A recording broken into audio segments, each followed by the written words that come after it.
You're standing there and she hugs you. It's not just a quick high hug. It's enough. Those hugs that lingers. You can feel it. Your heart races. Your mind starts spinning and you're thinking, what do I do now? Do you pull away first?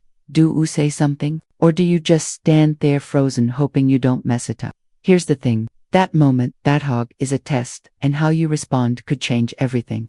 But what if I told you the secret to staying on our mind forever isn't about what you say or doing that moment? It's about what you didn't do.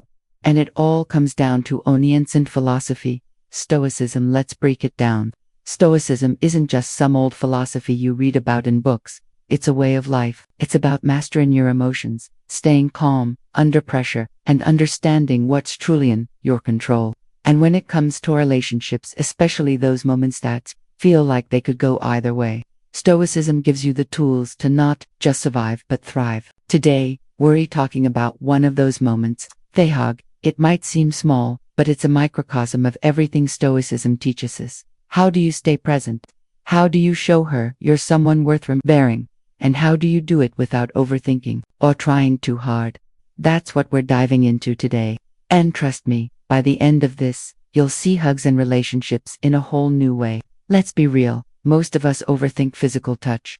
A hug isn't just a hug. It's a moment of connection, and how you handle it can either deepen that connection or kill it. The problem, we're so caught up in our heads that whems the moment entirely. We're thinking about what to say, how long to hold on, or whether we're doing it right. And in thought, we lose the one thing that matters most.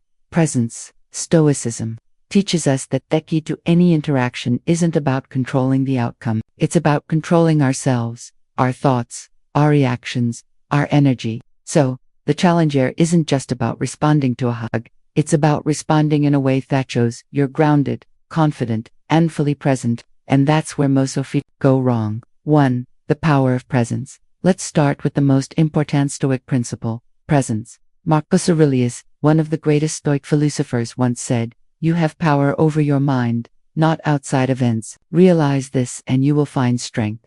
What does that mean in the context of a hug? It means the moment isn't a bother. It's about you. Are you fully there? Are you stuck in your head worrying that what comes next? Here's a story. Marcus Aurelius was leading the Roman Empire during one of its most turbulent times. Wars, plagues, betrayals, he faced it all.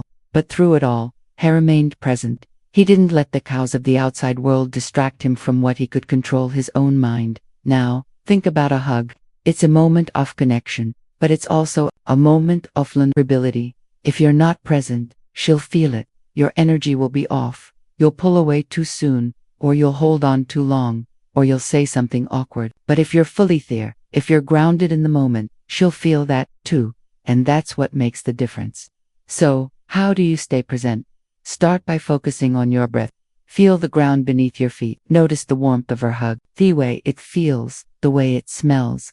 Don't think about what comes next. Just better. That's the first step to mastering the moment. 2. Control what you can. Next up, control Epictetus. Another Stoic philosopher said, some things are within our control and some things are not. When it comes to a hug, here's what you can't control: how she feels, how long she wants to hug, or what she thinks about you. But here's what you can control: your energy, your posture, and your mindset. Let me tell you a story about Epictetus. He was born a slave, but he didn't let his circumstances define him. Instead, he focused on what he could control: his thoughts, his actions, and his attitude. And that's what made him one of the most respected philosophers of his time. Now, apply that to a hug. You can't control whether she likes you or not, but you can control how you show up. Are you calm and confident, or are you nervous and fidgety? Your energy sets the tone for the entire interaction. Here's a practical tip. Before the hug, take a deep breath and remind yourself this Stoic principle: you can't control her, but you can control you. And when you show up as the best version of yourself, that's what she'll remember. 3. The art of detachment. Now, let's talk about detachment. Seneca, the Stoic philosopher, wrote extensively about love and relation. He believed that the key to happiness was detachment. Not in the sense of not caring, but in the sense of not being attached to outcomes. Here's a story. Seneca once wrote a letter to a friend who was heartbroken over a failed relationship. He told him, "You lose only what you cling to." In other words, the more you cling to a specific outcome, the more you set yourself up for disappointment. So, how does this apply to a hug? Simple. Don't overthink it. Don't worry about whether she likes you or not. Don't stress about what comes next. Just enjoy the moment for what it is. Rest thing. When you're detached from the outcome, you're more relaxed. And when you're relaxed, you're more attractive. It's a paradox, but it's true. The less you care about impressing her, the more impressive you become. So, the next time you're in a hug, remind yourself this moment is enough. You don't need it to lead to anything else. Just be there and let the rest take care of itself. 4. Silence speaks louder. Now, let's talk about silence. In a world where everyone's trying to fill the space with words, silence is powerful. The Stoics believed that silence was a form of strength. It shows confidence, self-control, and presence. Here's a modern-day example. Think about the most person you know. Chances are they're not the one talking. They're the one listening, observing, and speaking only when they have something meaningful to say. So, how does this apply to a hug? Simple. Don't feel the need to feel the silence. If the hug ends and there's a moment of quiet, that's okay. You don't need to say something clever or funny. Just let the moment breathe. Here's why this works. Silence creates intrigue. It leaves her wondering what you're thinking, and that curiosity is what keeps you on her mind. So the next time you are in a hug, embrace the silence.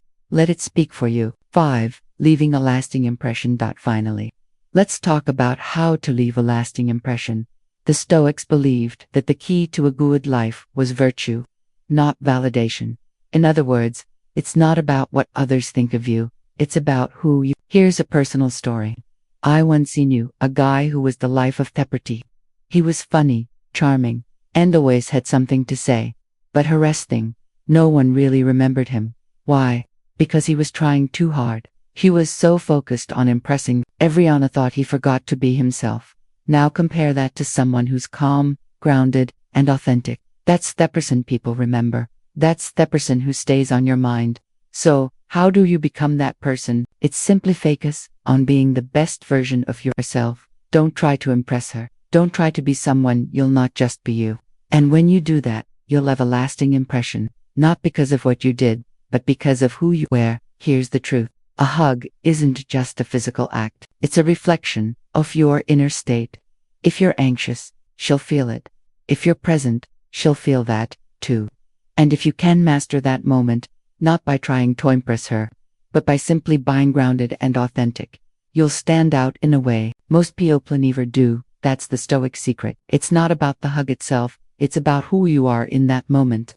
And when you get it right, you don't just stay on her mind, you stay in her heart. So, Torcap, the next time you're in a moment like this, whether it's a hug, a conversation, or anything in between, remember the Stoic principles. Stay present, control what you can, detach from the outcome, embrace silence, and focus on being the best version of yourself. Because when you do that, you don't just respond to the moment, you'll evade it, and that's how you stay on her mind forever.